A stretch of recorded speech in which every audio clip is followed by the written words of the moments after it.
Bienvenidos a Diálogo.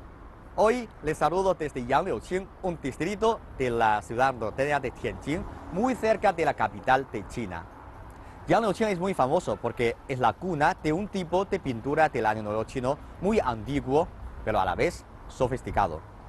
Hoy vamos a hablar con uno de los herederos de este tipo de arte para hablar sobre su historia y también sobre la situación actual de quienes se dedican a él. Vamos.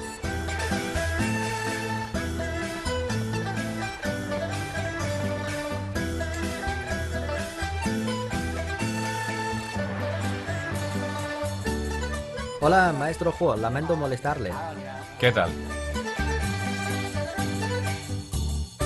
¿Viene a ver las pinturas? Sí, señor. ¿Todas estas obras son su propia colección? Así es. Al mirar esta pintura usted puede notar una clara diferencia de nuestras pinturas del Año Nuevo respecto de las de otros lugares del país. A las nuestras las caracterizan 5 técnicas: bosquejar, grabar, cepillar, pintar y enmarcar. 5 pasos. Exactamente, 5 pasos. Para hacer un cuadro del Año Nuevo típico de Yangliuqing es necesario tanto hacer la cromatografía como agregar los colores. Un cuadro solo está completo después de que se ha terminado de colorear. Mire los personajes de esta obra. Son muy vívidos, muy realistas. Son tan reales. Exacto, muy reales. Además, las figuras están muy bien distribuidas. Mire, toda el área del cuadro está llena. Pero aunque todo el espacio esté lleno, no se ve desorganizado. De acuerdo, veo que este cuadro se titula La cosecha. Correcto, la cosecha. ¿Cuál es el mensaje que transmite el cuadro? Transmite el mensaje de la expectativa de los campesinos de antaño por una buena cosecha en la temporada otoñal, tras un año de duro trabajo. Entiendo. ¿Y cómo se manifiesta esta esperanza? Mire, se pintó una familia trabajando intensamente en el campo durante la temporada de cosecha de otoño. Usted puede ver que todas las personas están haciendo algo. Tanto los ancianos como los niños están muy ocupados. Aquí hay 2 mujeres moliendo maíz.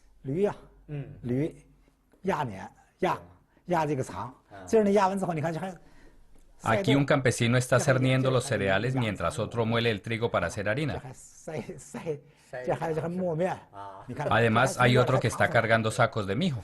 Todo pone de manifiesto la profunda aspiración de la gente por una vida feliz. Exactamente. Un año de buena cosecha debería ser la mayor alegría para la gente de aquel entonces. Sí, tienes razón.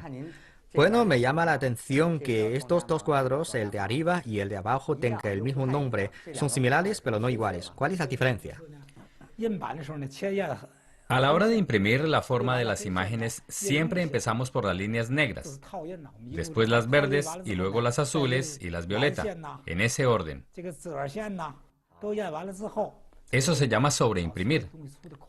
Después de terminar de imprimir todas las líneas, se agregan los colores. De esta manera el trabajo avanza con mucha rapidez, como en una cadena de producción. Por ejemplo, en este cuadro, los zapatos fueron elaborados con la técnica de sobreimpresión. Esta técnica es muy importante para las partes complicadas. Así, después de aplicar un color, ya no tenemos que preocuparnos más por él. Y después pintamos a mano los colores en las partes sencillas. Según entiendo, el cuadro de abajo es uno de los pasos en la elaboración del de arriba, ¿no? Correcto. El cuadro de abajo es una parte del proceso para lograr el de arriba. Correcto, forma parte del proceso de creación artística. Me imagino que el proceso de confección de las pinturas del Año Nuevo de Yangliuqing debe ser bastante complejo. ¿Qué le parece si vamos a visitar su taller para tener una idea más clara sobre el proceso? Claro, vamos.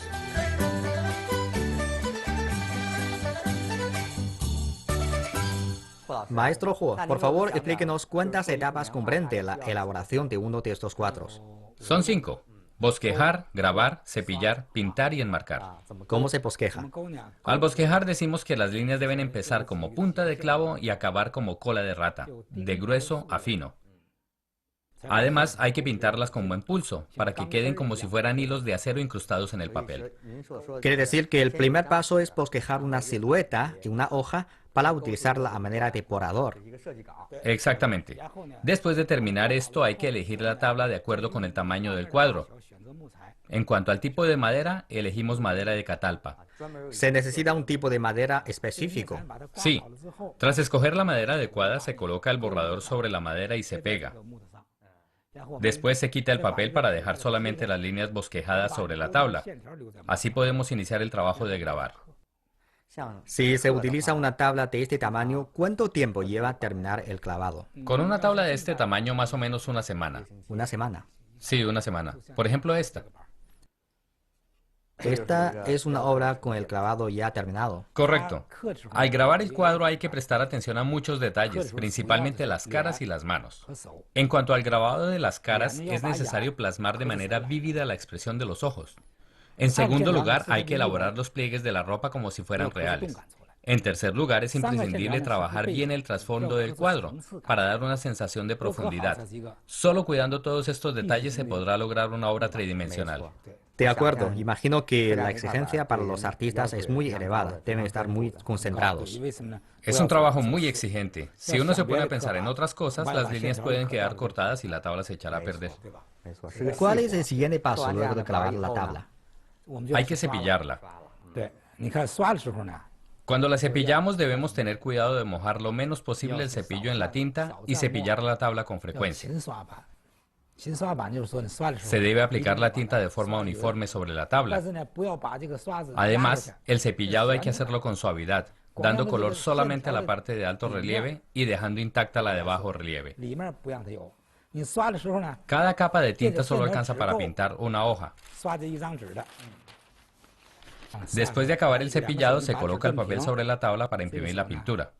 Hay que extender el papel con las dos manos, y luego con la izquierda se sujeta el papel y con la derecha el cepillo.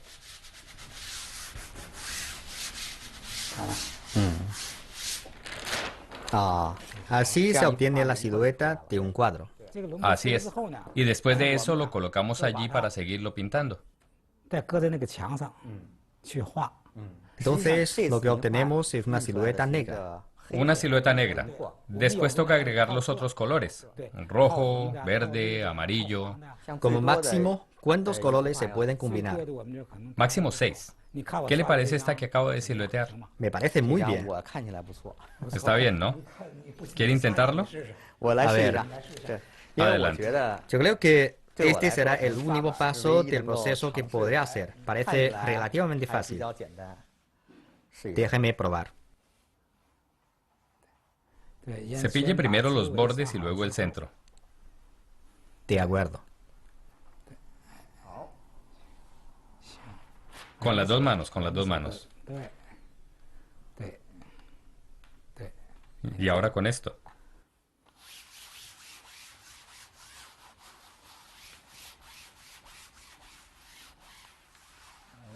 Eso es. Quedó muy bien. Bueno, este es mi primer producto del cuadro del Año Nuevo Chino, de Yang Liuqing, con la ayuda del señor Huo. Me parece bien, estoy satisfecho. Luego sigue pintar. Mire, ¿por qué colgamos así las pinturas? Eso tiene una razón. Se debe a que en el pasado estas pinturas eran un arte folclórico. Cada año, durante 3 meses, los campesinos no tenían labores agrícolas pendientes. ¿Cómo pasaban el tiempo? En casa pintando cuadros. Después de pintarlos, los pegaban en la pared. En esa época, este objeto aún no existía. Entonces la gente pegaba los cuadros en las paredes de la casa. Pero en sus casas no había suficiente espacio. Sí. Entonces, ¿qué hacían cuando ya no quedaba lugar para colgar los cuadros? Pues a alguien se le ocurrió usar la puerta, colgarlos allí. Por eso, desde ese entonces, toda la gente empezó a usar las puertas. Los carpinteros empezaron a instalar en las puertas de las casas este tipo de objeto, que se llama menzi. Como no había suficiente espacio en las paredes, los menzi permitían colgar 2 cuadros por puerta, uno a cada lado. Fue la solución ideal para aprovechar el espacio limitado de las casas y ocupar menos espacio con los cuadros. Fue así como nació esta manera tan particular de colgar nuestras pinturas, algo único de Yang Liuqing que no se repite en ningún otro lugar del mundo. Una solución inteligente ante el espacio limitado de sus casas y luego se convirtió en una de las particularidades de las pinturas del Año Nuevo de Yang Liuqing. Una manera única de colgar los cuadros. Así es. Entonces, ahora ya tenemos una idea en general sobre cómo hacer un cuadro del Año Nuevo de Yang Liuqing. Ahora vamos a sentarnos con el señor Huo para conocer más sobre la historia de este cuadro y también sobre lo que están haciendo ellos para preservarlo. Maestro Huo, existe la tradición de decorar las casas con cuadros del Año Nuevo durante la fiesta de la primavera. ¿Podría contarnos cuáles son las costumbres tradicionales para decorar con este tipo de cuadros? Las pinturas del Año Nuevo de Yang Liuqing tienen una historia de varios cientos de años y cuentan con sus propias características. Los diferentes tipos de cuadros se pegan en lugares también diferentes cuando llega la fiesta de la primavera. Por ejemplo, el cuadro del dios de la puerta se pega en la entrada principal de la casa. O en el pasado la gente de Yang Liuqing tenía en su casa un tanque de agua grande donde vertía el agua que sacaba de un canal. Pero el agua era un poco turbia. ¿Cómo limpiaban el agua para poder beberla? Todas las familias compraban un cuadro que se llamaba pez de la tinaja y lo pegaban en la pared al lado de la tinaja del agua. Como el agua estaba un poco sucia, ponían un poco de alumbre en la tinaja. Al lado de la tinaja, cada familia tenía una pequeña caña de bambú con la que revolvía el agua para formar un remolino. Se podía ver que el agua se iba aclarando desde el ojo del remolino hacia abajo. Para saber a partir de qué grado de claridad el agua ya era potable, la gente observaba el cuadro del pez de la tinaja. Cuando el agua ya estaba lo suficientemente limpia, se podía ver el reflejo del pez en la superficie. Además, cada vez que la gente sacaba agua de la tinaja, venía como si el pez estuviera flotando en ella. De ahí surgió otra frase que simboliza los buenos augurios, Fufu Youyu, que significa el deseo de que la familia tenga prosperidad. Era la señal de que el agua ya era apta para el consumo, ya era potable. Y en la cabecera de la cama se suele pegar un cuadro de un niño gordo. Por ejemplo, se pega uno en la cabecera de la cama de los recién casados para expresar el deseo de que puedan tener un hijo sano, de que traigan un nieto que alegre a los ancianos de la casa. Y además, cerca de la estufa se pega un cuadro sobre la fiesta de la primavera. Y donde se colocan las ollas, los tazones y otros utensilios, se suele pegar un cuadro del dios de la cocina. Por eso, las pinturas del Año Nuevo constituyen un símbolo de las aspiraciones de la gente por una vida feliz. Usted hace parte de la sexta generación de maestros de estas pinturas. ¿A qué edad empezó a aprender este arte? Desde que yo era un bebé, mi familia siempre se ha dedicado a la confección de pinturas del Año Nuevo. Pero durante cierto periodo dejamos de hacerlo debido a algunos factores sociales. A partir de 1980, el Estado comenzó a estimular las iniciativas privadas en el sector económico. Y como no teníamos otras habilidades profesionales, decidimos recuperar el arte de la pintura del Año Nuevo que nos dejaron nuestros antepasados. Sin embargo, en aquel momento solo quedaban en mi casa algunas tablas. Por eso acudimos a varias aldeas vecinas de Yang Liuqing que se dedicaban a la elaboración de este tipo de cuadros, con la esperanza de encontrar alguna pintura o tablas de ese estilo. Posteriormente, fuimos ampliando nuestra búsqueda a toda la ciudad de Tianjin y a la provincia de Hebei, y a todos los lugares a los que fue necesario en busca de lo que quedaba de este arte. Hace unos años, encontramos una tabla del dios de la puerta. Un día, un comerciante de antigüedades me trajo unas tablas para imprimir los colores de una pintura. Pero no tenía la de las líneas principales, la del color negro. Le dije que no me interesaban si no tenía la tabla de las líneas principales porque no me servirían para nada. Él me dijo que sí existía, pero que otro comerciante se la había comprado. Cuando me dijo eso, decidí comprarle las tablas de los colores. Luego mi hijo y yo fuimos a buscar la tabla principal en todos los mercados de antigüedades en los alrededores de Tianjin y en Tanggu, pero no la encontramos. Después continuamos la búsqueda en las provincias de Hebei y Shandong, pero también en vano. Incluso fuimos al famoso mercado de antigüedades de Panjiayuan en Beijing y tampoco la encontramos allí. Gastamos 2 meses buscándola sin ningún resultado. Por fin un día mi hijo me dijo que la había visto. Me la describió muy contento. Le dije que esa pieza podría ser justamente la que estábamos buscando. No obstante, el comerciante nos quería cobrar varios miles de yuanes. Le dije a mi hijo que la comprara, pero él se quejó de que era demasiado cara.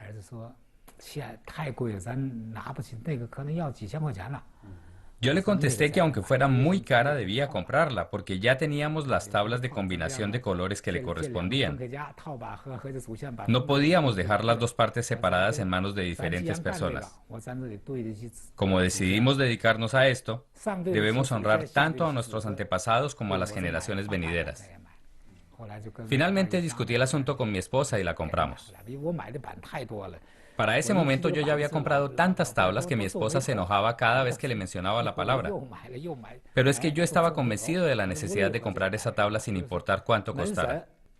El dios de la puerta constituye una figura representativa tanto de las pinturas del Año Nuevo como de los cuadros de las deidades chinas.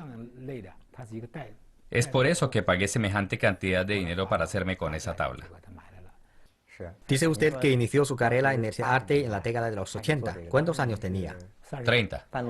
¿Y cuál fue la mayor dificultad de iniciar el aprendizaje a una edad ya relativamente madura? Todo me resultó muy difícil, porque la época ideal para aprender ya había pasado. Fue algo muy complicado iniciar el aprendizaje a esa edad. Comencé por el bosquejado. En aquel entonces trabajaba en una fábrica y en ella tenía un pequeño taller. Transformé la caja de distribución eléctrica en una caja para bosquejar. Esa caja era de hierro. Sobre ella coloqué un vidrio y adentro de la caja instalé una bombilla de 200 vatios. Imagínese una bombilla en una caja de distribución sin ninguna ventilación. Entonces el vidrio se calentaba. Practiqué el bosquejado sobre ese vidrio durante 3 años. Mis manos siempre estaban quemadas y tenía ampollas que a veces se reventaban y supuraban. Quemadas. Sí, quemadas. Pero no hice caso a eso, sino que seguí practicando. Y a medida que practicaba, se me fueron formando callos en las manos. Mi padre me decía que a medida que practicara iría descubriendo gradualmente que el lápiz estaba conectado con mis nervios y sentiría el gran peso del lápiz desde el hombro hasta la mano. Al principio yo no le creía, pues el peso del lápiz me parecía insignificante. Pero al cabo de esos 3 años de práctica fui entendiendo que de verdad la punta del lápiz estaba conectada con mi hombro. Cuando uno pone un punto aquí o pinta algo allá, siente verdaderamente la fuerza de las líneas como si lo que acaba de pintar realmente fueran hilos de acero. Después de 3 años de práctica aprendí cómo se graba una tabla.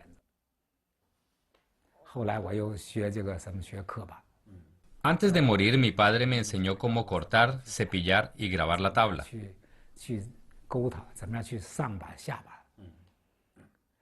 Todas las etapas fueron muy difíciles de dominar. Yo tenía conocimientos de carpintería. Sin embargo, no se requiere la misma fuerza para grabar una tabla que para hacer carpintería. Y tampoco se usan las mismas herramientas. Para grabar las líneas en la tabla hay que usar solamente la punta del formón. El esfuerzo de fijar la vista y mantener la concentración hacía que me dolieran mucho los ojos.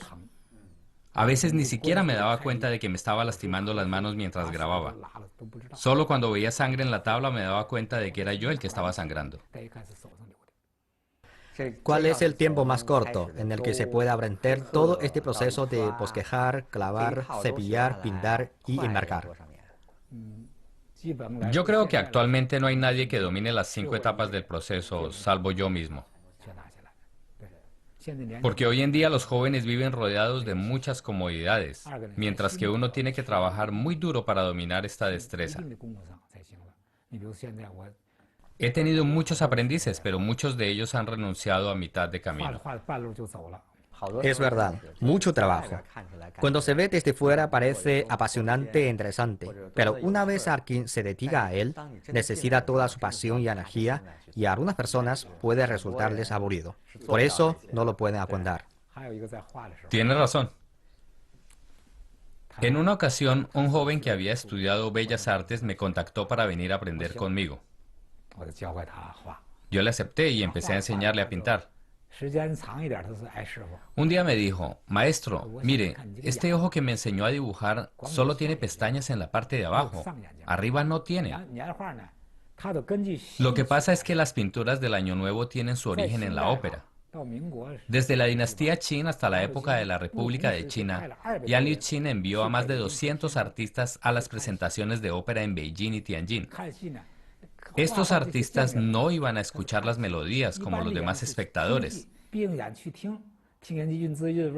sino que iban a ver las presentaciones para dibujar después los movimientos de las danzas, los trajes y los adornos que usaban los protagonistas. Si los cuadros eran de buena calidad, podrían grabarse y convertirse en tablas para luego ser vendidos. Por eso la mayoría de las figuras de las pinturas del Año Nuevo fueron creadas con base en las de la ópera. Ese aprendiz insistió en poner la pestaña de arriba en el ojo que estaba dibujando.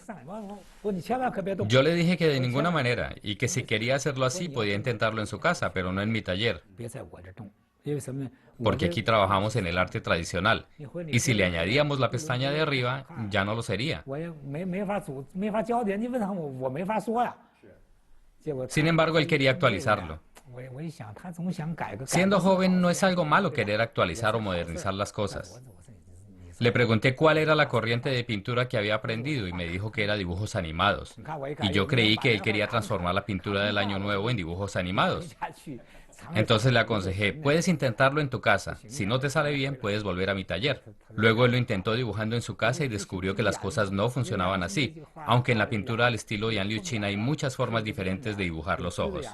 Pero si los convertimos en ojos de dibujos animados, pierden su identidad.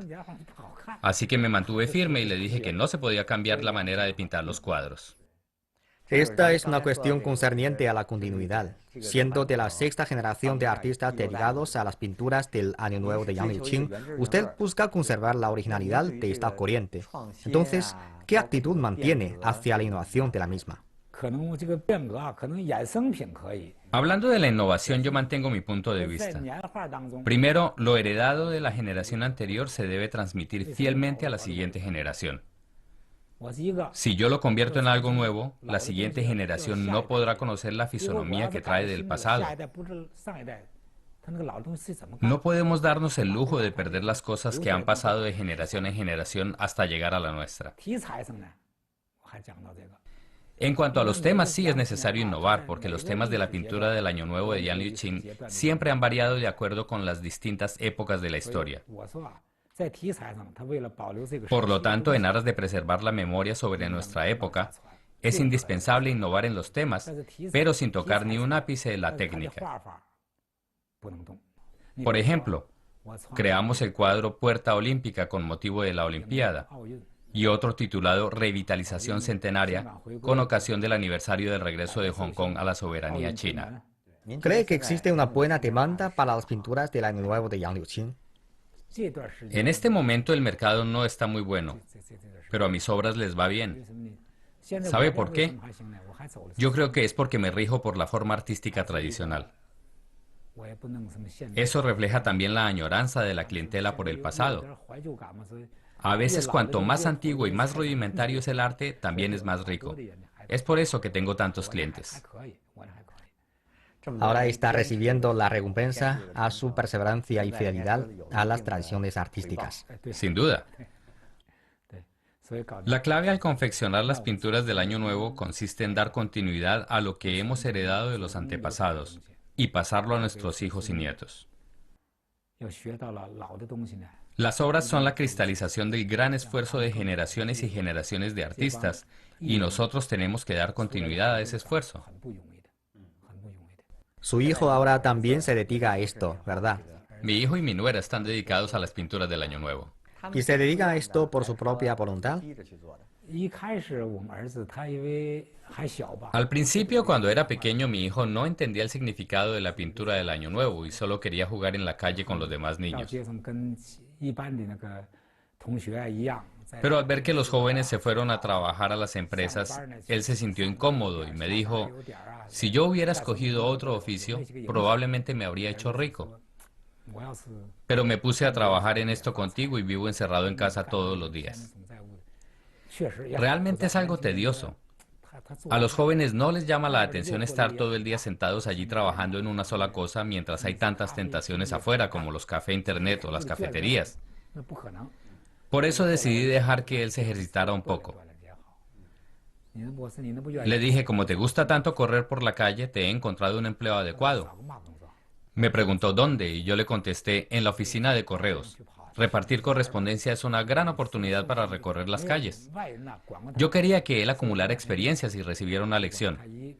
Pues resultó que él trabajó en el correo durante 9 años y sufrió mucho. Una vez llevaba un montón de cartas y periódicos organizados en la bicicleta y de repente pasó una ráfaga de viento y los desorganizó y se llevó algunos.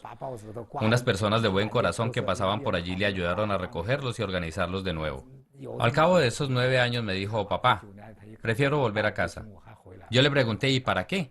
Y él me dijo que ya había madurado y que quería dedicarse a la pintura del Año Nuevo. También me dijo que era consciente de que él encarnaba la 7ª generación de la familia dedicada a este arte. Yo le hice notar que lo estaba haciendo por su propia voluntad y no obligado por mí. Le dije, si ya has renunciado a la obsesión de hacerte rico, puedes volver a casa para dedicarte al arte con toda tu energía. A decir verdad, estoy muy contento de que él haya vuelto a casa para hacerse cargo de esta labor, porque antes padeció mucho. ¿A usted le satisface su situación actual? Estoy bastante satisfecho. Yo cada vez estoy más viejo, pero él todavía está lleno de energía.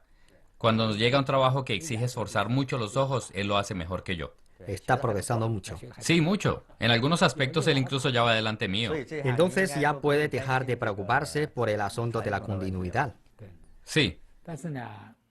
Sin embargo, me preocupa que a medida que mejore su calidad de vida, ellos cambien el espíritu esencial de la pintura del Año Nuevo.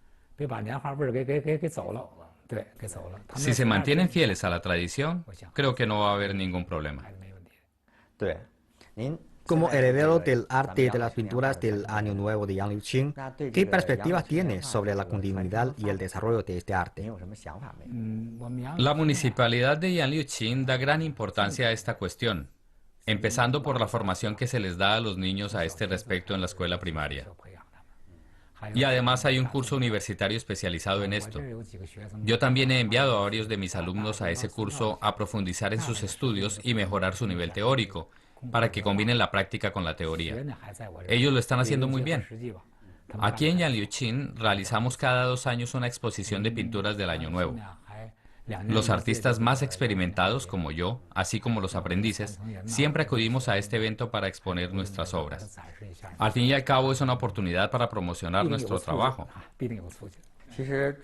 Además de la pintura del Año Nuevo de Yang Liuqing, en China, numerosas técnicas y expresiones artísticas con siglos de historia se enfrentan hoy con una crisis de desarrollo.